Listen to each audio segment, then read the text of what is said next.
الحمد للہ رب العالمین والصلاة والسلام علی سید الانبیاء والمرسلین وعلی آلہ واصحابہ واہل بیتہ اجمعین۔ ناظرین محترم، ارباب طریقت کا یہ مشغلہ رہا ہے کہ وہ اپنے سلاسل کے بزرگان دین کی سیرت کے بارے میں جاننا بے حد پسند فرماتے ہیں۔ اسی مناسبت کے تحت اور ایک اور نسبت آنے والے دنوں کو جو ملنے والی ہے وہ حضرت قطب ربانی ابو مخدوم شاہ سید محمد طاہر اشرف الاشرفی الجیلانی قدس سرہ، جو کہ سلسلہ اشرفیہ کے ایک عظیم بزرگ گزرے ہیں، ان کے نسبت حاصل ہونی ہے۔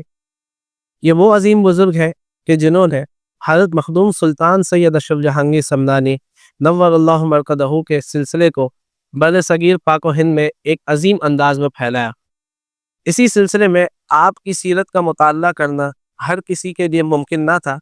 ہم آپ حضرات کے سامنے ایک مختصر سا پروگرام لے کر حاضر ہوئے ہیں، جس میں حضرت قطب ربانی ابو مخدوم شاہ سید محمد طاہر اشرف الاشرفی الجیلانی قدس سرہ کی ابتدائی زندگی اور ولادت باسعادت کے متعلق گفتگو کریں گے۔ اس موضوع کو چننے کے ساتھ ساتھ جس شخصیت کا آج ہم نے انتخاب کیا ہے وہ حضرت قطب ربانی ابو مخدوم شاہ سید محمد طاہر اشرف الاشرفی الجیلانی قدس سرہ کے اولاد میں سے ہی ایک شخصیت ہے، جو کہ ہمارے استاد محترم بھی ہیں۔ آپ کا نام حضرت علامہ حافظ سید ذوالقرنین اشرف جیلانی ہے۔ میں حضرت کو اپنے پروگرام میں خوش آمدید کہتا ہوں۔ السلام علیکم ورحمۃ اللہ۔ وعلیکم السلام۔ کیسے مزاج ہے؟ الحمدللہ۔ میں آپ کو بہت بہت شکر گزار ہوں حضرت کہ آپ نے اپنی مصروفیات میں سے ہمیں ایک وقت عطا فرمایا، اور لوگوں کے لیے جنہیں سیرت سیکھنا پسند ہے، جنہیں اپنے بزرگوں کی سیرت معلوم کرنا پسند ہے، ان کے لیے آپ نے وقت عطا فرمایا۔ اچھا حضرت، اس بارے میں بتائیے گا کہ حضرت قطب ربانی ابو مخدوم شاہ سید محمد طاہر اشرف الاشرفی الجیلانی قدس سرہ کی ولادت کے بارے میں آپ ہماری رہنمائی فرمائیں، اور کوئی اس وقت کوئی واقعہ رونما پیش آیا، اس بارے میں بھی رہنمائی فرمائیں۔ بسم اللہ الرحمن الرحیم۔ حضرت قطب ربانی شہزاد مخدوم سمنانی اور اولاد غوث جیلانی ابو مخدوم شاہ سید محمد طاہر اشرف الاشرفی الجیلانی رحمۃ اللہ تعالی علیہ، آپ ایک ایسی علمی اور روحانی شخصیت ہیں کہ اللہ رب الجلال جب کسی ولی کو اس دنیا میں بھیجتا ہے تو اس کے آثار، واقعات، حالات بتا دیتے ہیں کہ کوئی عظیم شخصیت اس دنیا میں، اس دہر میں آئی ہے۔ آپ کے والد محترم حضرت حافظ سید حسین اشرف جیلانی رحمۃ اللہ تعالی علیہ کافی پریشان رہتے تھے کہ ان کے ہاں اولاد نہیں تھی، اور آپ کی والدہ محترمہ جو ایک نیک اور متقی خاتون تھی، وہ بھی فکر مند ہوتی تھی۔ ظاہر سی بات ہے، اولاد ایک اللہ کی بڑی نعمت ہوتی ہے، اور جب کسی کے ہاں کوئی اولاد ہوتی ہے تو اس کا دل خوش ہو جاتا ہے، اس کے معاملات، اس کے حالات واقعات اس کو محسوس ہونا شروع ہو جاتا ہے کہ اللہ کا فضل ہے بہت بڑا۔ اولاد نہیں تھی، حضرت قطب ربانی رحمۃ اللہ تعالی علیہ کی ولادت سے پہلے اس علاقے میں ایک مجذوب آئے۔ تو جب حافظ سید حسین اشرف جیلانی جو آپ کے والد ہیں اور آپ کی والدہ محترمہ جو نیک اور متقی خاتون ہیں، انہوں نے ان کی مجذوب کی خدمت کی، ان مجذوب نے یہ بشارت دی کہ انشاءاللہ قریب تمہارے گھر ایک فرزند انجمن پیدا ہو، سبحان اللہ، اور وہ ولی کامل ہوگا۔ اور وہ بشارت جب پوری ہوئی تو وہ 12 ربیع الاول کے دن پوری ہوئی۔ یہ بات ہے 1889 کی، سبحان اللہ، عیسوی، سبحان اللہ، کہ جب آپ اس دنیا میں رونق افروز ہوئے، اور پھر ایک ماحول سا ایک پیدا ہو گیا، اور حضرت قطب ربانی رحمۃ اللہ تعالی علیہ بچپن سے ہی آپ کے جو معاملات تھے وہ بہت ہی زیادہ پاکیزگی میں رہنے والے ہیں، بہت ہی تقوی و پرہیزگاری اختیار کرنا والے، سبحان اللہ۔ تو یہ آپ کی ولادت جو ہے یہ اللہ کی طرف سے ایک اشارہ تھی، مجذوب کا آنا، یہ سارے معاملات ہونا، یہ ایک اشارہ تھا کہ یہ اللہ کا ولی ہے اور اس میں مقام قطبیت پر فائز ہے، سبحان اللہ، ماشاء اللہ۔ اچھا حضرت، اب کے زمانے میں یہ دیکھا جاتا ہے کہ چاہے پیر کی اولاد ہو یا علماء کی اولاد ہو، وہ تعلیم تو اپنی اولاد کو دینا چاہتے ہیں، یا کوئی نہ کوئی ایسا معاملہ ہوتا ہے جس کی وجہ سے وہ تعلیم حاصل نہیں کر پاتے، یا وہ آگے سجادہ نشینی کی طرف نہیں جا سکتے۔ تو حضرت قطب ربانی علیہ الرحمہ کے والد محترم نے آپ کی تعلیم و تربیت کا کس طرح خیال رکھا اور کس طرح آپ کو تعلیم و تربیت میں غور و فکر فرمایا؟ حضرت قطب ربانی رحمۃ اللہ تعالیٰ علیہ کے والد محترم حضرت حافظ سید حسین اشرف درانی، کیونکہ وہ خود ولی کامل تھے، اس لیے انہوں نے قطب ربانی رحمۃ اللہ تعالیٰ علیہ کی ابتدائی جو تعلیم ہے اس پر بہت زیادہ توجہ دی۔ اگرچہ ان کی عمر زیادہ نہیں تھی اس وقت، آپ کی عمر جب 4 سال 4 ماہ 4 دن ہوئی تو فوراً سے آپ کے والد محترم نے بسم اللہ پڑھا دی، سبحان، تسمیہ خوانی ہو گئی۔ جب تسمیہ خوانی ہو گئی تو قرآن مجید فرقان حمید کی قرات، تلاوت، ناظرہ قرآن پاک شروع کر دی۔ سب سے بہترین بات یہ ہے کہ کم عمری کے اندر حضرت قطب ربانی رحمۃ اللہ تعالیٰ علیہ نے قرآن مجید فرقان حمید ناظرہ ختم، سبحان اللہ، پھر قرات قرآن سیکھی، اور پھر حضرت قطب ربانی رحمۃ اللہ تعالیٰ علیہ 9 سال کی عمر میں سورہ مزمل کا چبلا کرتے، سبحان اللہ۔ آپ بتائیے 9 سال کا بچہ جو ہوتا ہے اس کو تو کسی چیز کی خبر ہی نہیں ہوتی، بے شک، صحیح بات۔ نہ اس کو کسی طہارت کا پتہ ہوتا ہے، نہ اسے کسی معاملے کا پتہ ہوتا ہے۔ آج کل دیکھ لیں 9 سال کا بچہ کیسا ہو، جی حقیقت، مگر وہ کیونکہ ولی کامل تھے، جو بات میں نے آپ سے شروع میں بھی، تو اللہ تعالیٰ وہ صلاحیتیں پہلے سے رکھتا ہے اس شخصیت کے اندر۔ حضرت قطب ربانی رحمۃ اللہ تعالیٰ علیہ نے 9 سال کی عمر میں سورہ مزمل کا چلہ کیا اور دریائے جمنا میں ناک تک پانی میں کھڑے، سبحان اللہ۔ آج کوئی نہیں کر سکتا حقیقت۔ آج تو والدین نہیں کرتے دیتے، ارے میرے بچوں کو کچھ نہ ہو جائے حقیقت۔ اگر حافظ سید حسین اشرف رحمۃ اللہ تعالیٰ علیہ جانتے تھے کہ اس بچے نے آگے جا کر ولی کامل بننا ہے اور لوگوں کے لیے مرجع خلائق بننا، سبحان اللہ، تو پھر دیکھیں۔ اور پھر جب تعلیم کا سلسلہ شروع ہوا، اور جو بات آپ نے کہی کہ جو پیروں کے بچے ہیں، جو علماء کے بچے ہیں، وہ علم دین حاصل نہیں کرتی، اگر دیکھیں خانوادہ اشرفیہ کے اندر الحمدللہ یہ تحدیث نعمت کے لیے میں عرض کروں کہ جہاں جہاں صاحبزادگان ہیں، شہزادگان ہیں، اللہ ماشاء اللہ، اگر علم دین سے ضرور وابستہ ہے، بے شک، چاہے وہ کم حاصل کرے یا زیادہ حاصل کرے، اگر علم دین سے وابستہ ضرور ہوتے ہیں، بے شک، تو حضور قطب ربانی رحمۃ اللہ تعالیٰ علیہ تو ایسے شہزادے ہیں کہ جنہوں نے علم دین حاصل بھی کیا، اور قرآن مجید فرقان حمید کی تفسیر، احادیث، اور احادیث کے متعلق آتا ہے کہ آپ کے استاد محترم ان کو کافی دیر تک حدیثیں پڑھاتے جاتے تھے، اور وہ بیٹھ کے حدیث پڑھتے جاتے۔ سبحان اللہ۔ آپ کا شغف علم فقہ میں بھی تھا، اور علم فقہ میں آپ کی بڑی مہارت تھی، لوگ آپ سے آ کے مسائل پوچھا کرتے تھے، آپ ان کے مسائل کو حل کیا کرتے۔ آپ کے والد محترم بھی ایک مدرسے میں، مدرسہ حسین بخش، مدرسہ فتح پوری میں آپ کے والد محترم پڑھاتے تھے، تو والد صاحب کے وصال کے بعد حضرت قطب ربانی نے اسی مدرسے میں علم دین پڑھانا شروع کر دیا، سبحان اللہ۔ ایک تو ہوتا ہے نا علم پڑھنا، مگر علم پڑھانے کے لیے پھر زبردست پڑھنا پڑتا ہے، جی، پھر اس علم میں رچ بس جائے وہ علم، اس طرح پڑھنا پڑتا ہے۔ تو قطب ربانی رحمۃ اللہ تعالیٰ علیہ کی شان تو یہ ہے کہ انہوں نے علم ایسا پڑھا کہ پھر وہ پڑھانے لگے، پھر ان سے فیض جاری ہوتا، پھر لوگ دور دور سے علم دین حاصل کرنے کے لیے دہلی آیا کرتے تھے حضرت قطب ربانی سے پڑھ، سبحان اللہ۔ یہ شان ہے ماشاء اللہ، بہترین شخصیت ماشاء اللہ کے دیگر پیران نظام کے حوالے دیکھا جائے تو آپ ایک بالکل منفرد شخصیت ہیں ماشاء اللہ۔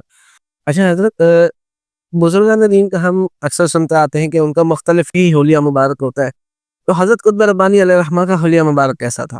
اچھا، جو اسپرچول پرسنالٹی ہوتی ہے نا، اس کا ہر ایک چیز اسپرچول ہوتی ہے۔ جیسے آج کی میں مثال دوں، اگر کوئی کارپوریٹ میں کام کرتا ہے نا، تو آپ کو اس کے وضاحت سے محسوس ہو جائے گا کہ یہ کارپوریٹ لیول کا بندہ ہے، جی ایسا ہی ہے۔ اگر کوئی دکاندار ہے، بزنس مین ہے، بیوپاری ہے، سیٹ ہے، اس کو دیکھ کے ہی سمجھ آ جائے گا یہ سیٹ ہے، جی، اس کا پرتا امرات وہ سمجھ آ جائیں گے کہ یہ کوئی بارش شخصیت۔ ایسا ہی ہے۔ اسی طرح آپ جیسے سامنے بیٹھے ہیں میرے، تو آپ ماشاءاللہ امامہ شریف پہنے ہوئے، جبہ پہنے ہوئے، تو آپ کی شخصیت یہ بتا رہی ہے کہ آپ علم دین سے وابستہ. تو آپ دیکھیں جو لوگ روحانیت کے شاہکار، جو اسپرچول شخصیت ہو، روحانی شخصیات ہوں، ان کے ساتھ ان کے معاملات اور ان کے وضع قطع سے کیا چیز نظر آتی ہے، آج میں آپ کو بتاتا ہوں. کہ حضرت قطب ربانی رحمۃ اللہ تعالی علیہ کی ذات کو دیکھ لیں، ہمیں ہر بات سمجھ آ جائے گی. کہ آپ کرتا پہنتے تھے چکن کا. اچھا، چکن کا کرتا اس لیے پہنتے تھے کہ وہ ایک اعلیٰ جو ہے سمجھا جاتا تھا کپڑا، کہ اگر کوئی شخص ان سے ملنے کے لیے آئے تو وہ یہ نہ سمجھے کہ یہ تو ایسے فقیر لوگ ہوتے ہیں. نہیں نہیں، اعلیٰ قسم کا لباس پہنتے. چکن کا لباس آج بھی مہنگا ملتا ہے. اگر آپ کو اس چیز کی معلومات ہو یا ہمارے آڈینس کو پتا ہو تو آپ چکن کا لباس پہنتے اور بالکل بہترین، کیونکہ انڈیا میں وہی آج تک پہنا جاتا ہے. آج تک یہ چکن تو انڈیا سے امپورٹ ہوتی ہے پاکستان. جی، اس کے نیچے آپ چکن کے لباس کے نیچے صدری پہنا کرتے تھے اور ساتھ میں تہبند باندھا کرتے تھے، نیلا تہبند. اور وہ نیلا تہبند وہ ایسے نہیں، وہ حضرت شاہ تسلیم احمد صابری رحمۃ اللہ تعالی علیہ کی نسبت سے وہ نیلا تہبند باندھ. سبحان اللہ. اب دیکھیں، نسبتوں کی بات ہے حقیقت. اب جب وہ نیلا تہبند باندھتے تھے اور چکن کا کرتا پہنتے تھے تو دیکھ کر ہی محسوس ہو جاتا تھا کہ یہ کوئی روحانی شخص. سبحان اللہ. اور ایک خوبصورت سی ٹوپی لگایا کرتے تھے سفید سر. اور جب کسی محفل میں جاتے تو پھر اپنے پیر و مرشد اعلیٰ حضرت اشرفی میاں رحمۃ اللہ تعالی علیہ کا عطا کردہ اشرفی تاج پہنا کرتے تھے. پھر خرقہ بھی زیب تن لیا کرتے تھے اور ہاتھ میں عصا بھی ہوا کرتا. یہ ہر ایک چیز ایک نشانی ہے بزرگان دین کی. اب وہ یہ ان کا لباس لوگوں کو یہ بتا رہا ہوتا ہے، سمجھا رہا ہوتا ہے کہ ہوشیار رہنا، ہم وہ لوگ ہیں کہ ہماری بیک بڑی مضبوط. تو ان کی ذات سے، ان کے لباس سے، ان کے چلنے پھرنے سے روحانیت ظاہر ہو رہی. سبحان اللہ. یہ ان کا لباس ہوا کرتا تھا. اور آپ نے دیکھا ہوگا کہ ہمارے ہاں تو جوتی ہوتی ہے یا جوتا ہوتا ہے پیر میں پہننے کے لیے، مگر اس زمانے میں بزرگوں کا لباس ہوتا تھا کھڑاوے. تو گھر میں وہ کھڑاوے پہنتے تھے، لکڑی کا کہ کھڑاوے ہوتے تھے، حضرت قطب ربانی وہ پہنا کرتے تھے. اور جب باہر کہیں تشریف لے جاتے تھے تو خصہ ہوتا تھا، دہلی کا مشہور خصہ. سبحان. ان دفعہ ایک بزرگ کا واقعہ مجھے یاد آ رہا ہے یہاں پر. وہ فرماتے تھے کہ اگر کسی نے کہا نا کہ حضور یہ آپ کی جوتی تو بہت اعلیٰ قسم کی ہے، آپ فقیر لوگ ہیں، آپ کی جوتی اتنی اعلیٰ قسم کی، اور آپ کو یہ چاہیے کہ آپ کوئی حقیر سی جوتی لے لیں، وہ پہن لیں.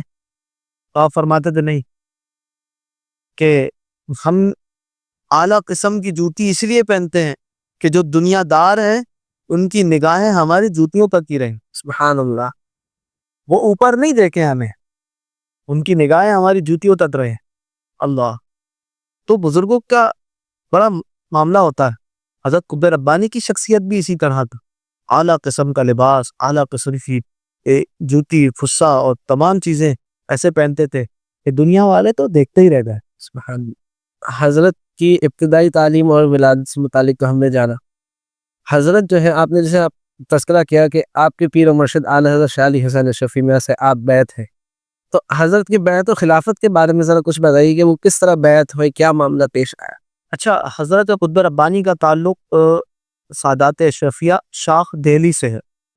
اچھا، جو لوگ کچھوچے شریف سے ہجرت کر کے دہلی آئے اور پھر دہلی میں مرکز اشرفیہ قائم ہوا، پھر آپ کو پتہ ہے کہ غدر ہو گیا اور مغلیہ حکومت ختم ہو گئی. اس کے بعد پھر بہت سارے معاملات رہے، پھر دوبارہ سے سادات اشرفیہ دہلی میں آ کر پناہ گزین ہوئے. تو حضرت قطب ربانی اس شاخ سے ہیں. حضرت شاہ علی حسین اشرفی میاں اعلیٰ حضرت مجدد سلسلہ اشرفیہ، آپ جب تشریف لے کر آئے کچوچے سے اور دہلی میں خانوادہ اشرفیہ کے افراد کو ڈھونڈنے لگے تو آپ کی ملاقات ہوئی حضرت قطب ربانی سے. اور اس وقت حضرت قطب ربانی مقام ولایت پر فائز ہو چکے. سبحان اللہ. یعنی اس وقت ان کو ریاضت، تقویٰ، مجاہدہ کی ضرورت نہیں تھی، چلہ کشی کی اتنی ضرورت نہیں تھی، کہ وہ تو سب کچھ حاصل کر چکے تھے. وہ سورہ مزمل کا چلہ کر چکے تھے، وہ دعا حزب البہار حاصل کر چکے تھے، وہ حضرت شاہ تسلیم احمد صابری رحمۃ اللہ تعالیٰ علیہ سے سلاسل کی خلافت بھی دے چکے تھے. حضرت شاہ امیر علی شاہ کمبل پوش رحمۃ اللہ تعالیٰ علیہ سے خلافت دے چکے تھے سلسلہ اویسیہ کی. تو وہ بالکل تیار ہو چکے تھی. اس وقت حضرت شاہ علی حسین اشرفی میاں رحمۃ اللہ تعالیٰ علیہ دہلی آئے ہیں اور ان کی ملاقات کی. آپ بتائیے, انہوں نے دیکھا یہ تو بالکل تیار ہو چکے. سبحان اللہ. تو پھر حضرت اعلیٰ حضرت رحمۃ اللہ تعالیٰ علیہ نے اپنی خلافت اور خاندانی تبرکات حضرت قطب ربانی کو عطا فرمائے, خرقہ پوشی بھی کی اور تاج اشرفیہ بھی سر پہ رکھ دے. سبحان. وہاں سے پھر وہ جو سلسلہ اشرفیہ کا فیض تھا وہ بھی الحمدللہ وہ جاری و ساری ہے. اور آپ دیکھ رہے ہیں آج پاکستان میں جتنی رونقیں کہ جہاں سیدنا قطب ربانی رحمۃ اللہ تعالیٰ علیہ کا مزار ہے فردوس کالونی میں, آج یہ پاکستان میں سلسلہ اشرفیہ کا سب سے بڑا مرکز ہے. وہ یہ اللہ تعالیٰ کا بڑا احسان ہے, بڑا فضل ہے کہ اللہ نے ہمیں ان بزرگوں کے ساتھ جوڑ کے رکھا ہو. اچھا حضرت, آپ نے یہ فرمایا کہ آپ کو بیعت و خلافت سلسلہ اشرفیہ سے پہلے آپ کو دیگر بزرگان دین سے خلافت مل چکی تھی. تو آپ کو صرف انہی جن کا آپ نے تذکرہ فرمایا صرف انہی بزرگ سے ملی تھی یا دیگر بزرگان دین سے بھی آپ کو خلافت ملی تھی؟ اس بارے میں بھی اگر آپ رہنمائی فرمائیں. حضرت قطب ربانی رحمۃ اللہ تعالیٰ علیہ کو دیگر بزرگان دین سے بھی خلافت ملی تھی. صرف اگر ہم سلسلہ قادریہ کی خلافت دیکھیں تو 5 ترکوں سے 5 سندوں سے حضرت قطب ربانی کو ملی. سبحان اللہ. آپ بتائیے, حضرت شاہ تسلیم احمد صابری رحمۃ اللہ تعالیٰ علیہ سے بھی ملی, اعلیٰ حضرت اشرفی میاں رحمۃ اللہ تعالیٰ علیہ سے بھی ملی, اور حضرت نوشہ میاں برکاتی رحمۃ اللہ تعالیٰ علیہ سے بھی سلسلہ قادریہ کی خلافت. سبحان. سلسلہ چشتیہ کی خلافت اٹھا کر دیکھنے تو 3 ترکوں سے سلسلہ چشتیہ کی خلافت حضرت قطب ربانی کا, سلسلہ اویسیہ کی خلافت, سلسلہ معمریہ منوریہ کی خلافت, سلسلہ نقشبندیہ کی خلافت, اور جو کچھ بھی یعنی یہ تو سرٹیفکیٹس ہے نا. میں فوسا ماڈرن اسٹائل میں اگر بات کروں, جی آج دنیا میں اگر کسی کو کوئی سرٹیفکیٹ مل جائے نا تو وہ کہتا ہے وہ دیکھو میرے پاس سرٹیفکیٹ آ جی ہے نا, 4 بندوں کو دکھاتا ہے, فیس بک پہ لگاتا ہے, دنیا کو بتاتا ہے او میرے پاس سرٹیفکیٹ آ گیا. جی صحیح ہے. سرٹیفکیٹ کا مطلب کہ فلاں ادارے نے آپ پر اعتماد کیا یا فلاں استاد نے آپ کے اوپر اعتماد کیا کہ you are the certified of this and that, یعنی اس فیلڈ کے آپ سرٹیفائڈ ہیں. جی ٹھیک ہے. اور ایک ڈگری ایک سرٹیفکیشن ہمارے پاس آ جائے تو ہم کتنا اطراء پہ, ہم کتنا لوگوں کو بتاتے ہیں, مگر ان کو دیکھیں ان کے پاس روحانیت کے اتنے سرٹیفکیٹ اور کتنی تو اجازتیں اور خلافتیں وہ ہیں کہ جو لکھی ہوئی نہیں ہے. اللہ, کیونکہ بزرگوں کی اکثر اجازت خلافتیں زبانی ہوتی ہیں. سبحان.